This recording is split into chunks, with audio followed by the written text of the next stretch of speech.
Assalamualaikum warahmatullahi wabarakatuh. Kita lanjutkan materi yang kemarin ya anak-anak. Semoga tetap semangat. Sekarang kita ke tema, tetap di tema 2, pembelajarannya, dan subtema 2. PB ketiga dan keempat ya. Nah, sekarang kita akan menyampaikan tentang bahasa Indonesia terlebih dahulu, yaitu tadi 3.2. Tetap kita akan membahas berbagai macam cara untuk mendapatkan informasi dengan berbagai macam pertanyaan. Jadi menyajikan informasi teks yang ditemukan dalam peta pikiran. Kamu bisa menemukan berbagai macam informasi dengan banyak membaca. Jadi jangan menunggu ada tugas membaca. Jadi ada buku, ada waktu luang, manfaatkan dengan banyak membaca. Membaca dengan seksama akan melatih keterampilanmu dalam membaca dan menemukan informasi secara cepat. Informasi yang telah kamu temukan dapat kamu sajikan dalam bentuk peta pikiran. Nah, peta pikiran seperti apa sih?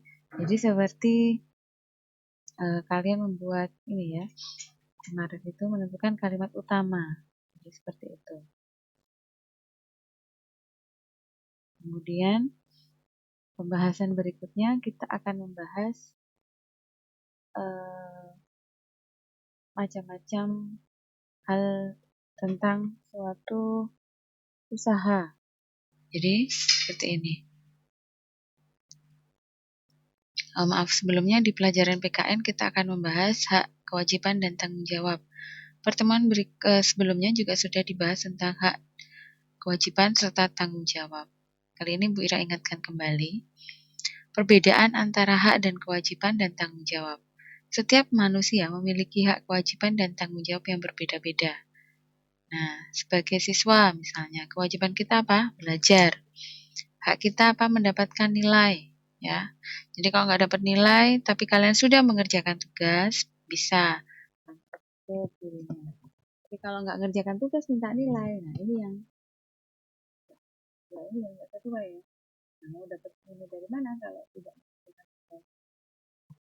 Misalnya, hak sebagai warga negara, kewajiban sebagai warga negara, dan hak sebagai warga negara itu apa saja? Ya, kita hidup di negara ini mencari udara bersih.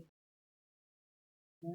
Tapi udara yang bersih ini pun kita, tapi kita tetap harus menjaga, melakukan kewajibannya apa? Menjaga kebersihan lingkungan. Mau udara bersih tapi suka mengotori lingkungan. Ini ya. Nah, tanggung jawab yang dilakukan apa untuk menjaga lingkungan bersih? Melakukan kerja bakti, membuang sampah pada tempatnya.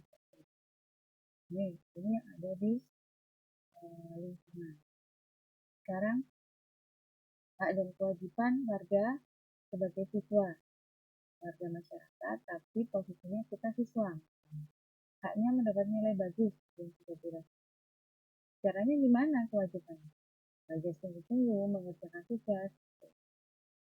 Tanggung jawabnya juga apa?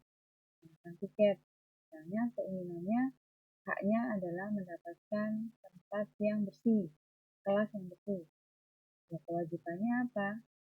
Kewajibannya menjaga kebersihan kelas. Salah satu tanggung jawabnya. Ini sebenarnya hal yang sering kalian lakukan di rumah. Hak kalian itu mendapatkan perhatian orang tua. Kewajibannya apa? Ya patuh pada orang tua. Kalau tidak patuh pada orang tua, tapi minta-minta aja kepada orang tua, orang tuanya akan ini ya, sedih. Mau memberikan haknya itu sedih, memberikan hak kamu itu sedih. Mengabulkan permintaan kalian itu sedih.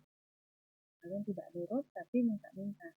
Akhirnya dikabulkan dengan perasaan yang berat. Tanggung jawabnya apa? Yang melaksanakan apa yang diperintahkan orang tua. Bisa dipahami ya. Kita lanjutkan. Tadi Bira menyampaikan bahwa informasi yang akan kita sampaikan tadi di pelajaran AS adalah tentang jenis-jenis usaha yang dikelola secara perorangan dan kelompok.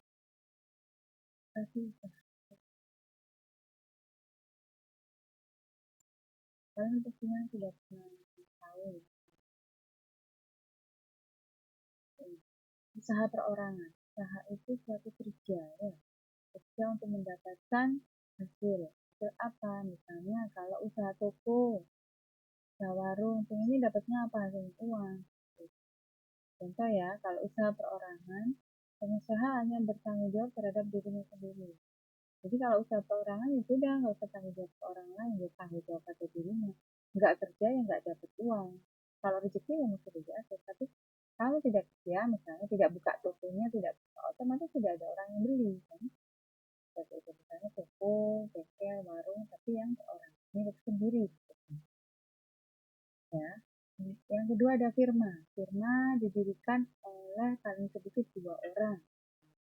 Firma ini resikonya ya ditanggung bersama, jangan ditanggung kalau rugi kamu ya yang nanggung, kalau untung bagi dua, nggak boleh. Makanya harus seperti ini, usaha seperti ini harus ada perjanjiannya di kerja tersebut, artinya perjanjiannya itu tertulis. Jadi kalau ada apa-apa itu nggak cuma sekedar ini saja. Ini firma hanya paling sedikit 2 orang, boleh 3, boleh 4 pun paling sedikit. Kemudian ada CV. CV itu persekutuan komanditer. Memiliki anggota aktif. Anggota aktif artinya dia yang berperan menjalankan roda usaha, dan anggota pasif. Yang pasif itu memberikan modal usaha. Ini contoh-contohnya. Kalian nanti kalau misalnya jalan-jalan, nah gitu, terus ada CV apa gitu. CV Jaya Raya.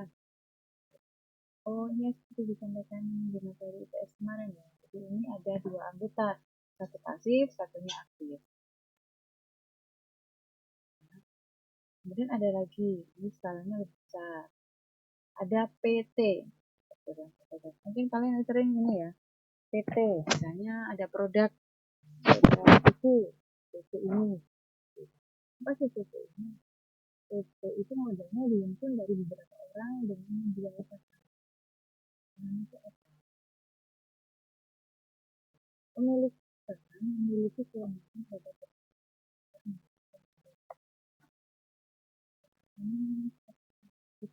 jadi orang nggak, ini hanya istilah ya, jadi orang itu tidak menanam uang misalnya 1 juta, tidak, tapi misalnya gini, saham ini per lembarnya 1 juta, jadi dia dapat saham itu, seperti itu, kurang lebih seperti itu. Jadi mirip-mirip dia nanam uang gitu, menanam uang tapi dengan istilahnya saham itu ya. Jadi istilah penanaman uangnya itu saham, itu namanya PT. Jadi kalau PT itu indikasinya atau hal spesifiknya di situ adalah saham. Ya, contoh misalnya PT Nestle, sudah tahu kan ya, itu produk apa yang dijual gitu. Jadi biasanya kalau makanan terus skala besar itu biasanya PT. Kemudian ada BUMN. BUMN Badan Usaha Milik Negara. Singkatannya.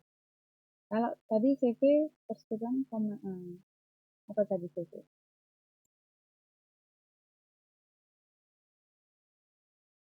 CV tadi apa? Persekutuan komanditer. CV beda ya. CV tapi ini ada persekutuan komanditer cuma singkatannya CV beda. Jadi kalau ini kalian gampang hafalinnya. Perseroan terbatas PP, Badan Usaha Milik Negara BUMN. BUMN namanya juga negara, maka BUMN bertanggung jawab atas kesejahteraan masyarakat Indonesia.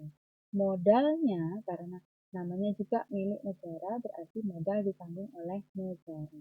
Contohnya Perum Peruri, PT KAI. Walaupun ini PT KAI tapi dia milik negara ya, BUMN. Apa KAI? Kereta Api Indonesia. Berikutnya adalah kooperasi. Usaha bersama berdasarkan asas kekeluargaan. Di sini kalau kooperasi ada anggotanya membayar simpanan pokok dan simpanan wajib. Contohnya kooperasi unit desa. Jadi semua usaha ini punya karakteristik yang berbeda. Jadi mudah dihafalkan ya. Nggak perlu dihafal, pokoknya kalian paham kalau BUMN punya negara, operasi itu ada simpanan wajib, simpanan pokok, simpanan wajib, simpanan pokok. Nah, kalau PT, nama penanaman, nama uang yang ditahan itu adalah saham. Kalau firma minimal 2 orang. Terus kalau PT tadi apa PT? Persekutuan Kemandirian apa? Anggotanya ada yang aktif dan ada yang pasif. Oke, mudah ya. Ya. Kemudian kita lanjutkan. Balik lagi ke bahasa Indonesia. Intinya menentukan informasi berdasarkan cerpen yang dibaca. Langkah-langkah menggali informasi cerpen. Apa itu cerpen? Cerpen adalah cerita pendek. Ada cerbung, ada novel. Apa itu beda-bedanya? Cerpen itu cerita pendek. Jadi hanya sekali duduk itu sudah selesai kalian membacanya. Ya. Kemudian kalau cerbung ceritanya bersambung. Jadi episode 1 ada episode 2. Gitu. Kalau novel amat sekali, ya, sebuku nggak habis-habis. Kalau cerpen itu sebuku itu ada beberapa cerita. Langkah-langkah menggali informasi dari cerpen, baca dengan seksama. Kemudian buat daftar pertanyaan sebanyak-banyaknya dan mencari jawaban yang sudah kalian buat pertanyaannya tadi. Kemudian merangkai kembali jawaban-jawaban dalam satu paragraf. Ini menentukan informasi dari cerpen yang kita baca. Kalau cerpen yang menarik, saya rasa itu kalian akan cepat ya, mudah ya.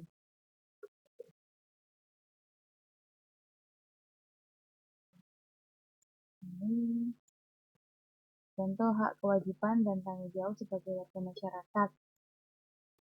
Ada kerja bakti, kewajibannya membersihkan lingkungan, tanggung jawabnya membersihkan selokan dan membersihkan sampah. Haknya pasti merasakan lingkungannya bersih dan bersih dari sampah. Misalnya, jika kewajiban sudah dilakukan, tapi hak tidak didapatkan, jadi kalian bisa protes. Misalnya ada warga yang tidak menaati aturan, tidak membersihkan, tidak menjaga kebersihan, itu bisa ditegur gitu. Karena kalian sudah melakukan tanggung jawab dan kewajiban. Kalian nggak lakukan tanggung jawab, nggak lakukan kewajiban, sama-sama buang sampah, protes sama yang buang sampah sembarangan.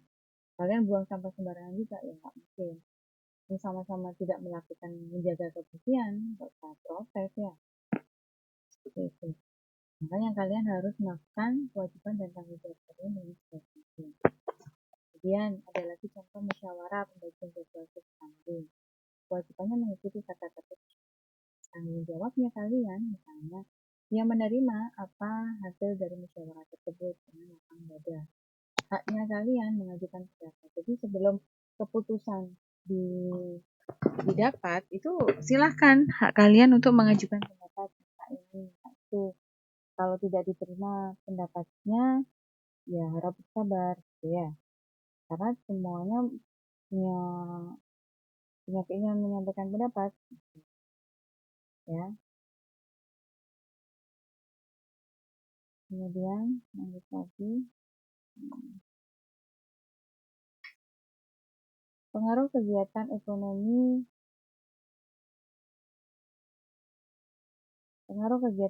terhadap kesejahteraan masyarakat.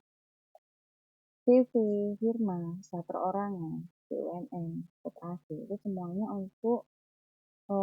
itu semuanya adalah merupakan kegiatan ekonomi. Nah, kegiatan ekonomi berpengaruh terhadap kesejahteraan masyarakat. Kegiatan ekonomi di masyarakat meliputi produksi, distribusi, dan konsumsi. Ketiganya dilakukan untuk mencapai taraf hidup masyarakat yang sejahtera. Produksi, distribusi, konsumsi itu sudah kalian pelajari di kelas 4 ya. Jadi kalian jadi harusnya sudah paham apa itu produksi, distribusi, dan konsumsi. Nanti Ira tinggal tanya aja di ulangan atau di kuis ya. Nggak perlu Ira jelaskan lagi. Kalian harus bisa menemukan sendiri jawabannya. Silahkan dibuka-buka catatan kelas 4 ya. Kesejahteraan masyarakat merupakan suatu kondisi. Kondisi terpenuhi kebutuhan masyarakat sehingga kita bisa hidup layak dan mampu mengembangkan diri, mampu melaksanakan fungsi sosialnya. tentu saja apa? Ya ini misalnya terjadi jual beli seperti itu. Jadi mampu kalau kita ada uang, kesejahteraan terpenuhi bisa kan mau beli baju bisa ya. Jadi ada jual beli di situ, yang jualan bajunya dibeli, yang membeli baju bisa membeli baju yang diinginkan. Adanya ketidakmerataan pendapatan serta kecepatan pertumbuhan ekonomi yang berbeda sangat mempengaruhi perbedaan tingkat kesejahteraan antara masyarakat kota dan desa. Jelas ya. Kalau di kota itu pertumbuhan ekonominya sangat pesat daripada di desa. Nah, pasti lapangan pekerjaannya juga berbeda. Makanya kebanyakan orang itu ke kota cari kerja. Karena mereka menganggap memang di kota lapangan pekerjaannya lebih banyak. Nah, pertumbuhan ekonomi yang pesat otomatis lapangan kerja juga tinggi, tapi kebutuhan juga meningkat. Akhirnya apa? Pertumbuhan ekonomi meningkat juga. Orang-orang butuh dana yang lebih besar kalau tinggal di kota daripada di desa. Saling mengikuti.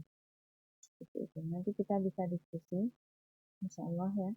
Oke, mungkin untuk pelajaran tematik kali ini cukup sekian di pembelajaran 3 dan 4. Silahkan dipelajari lagi.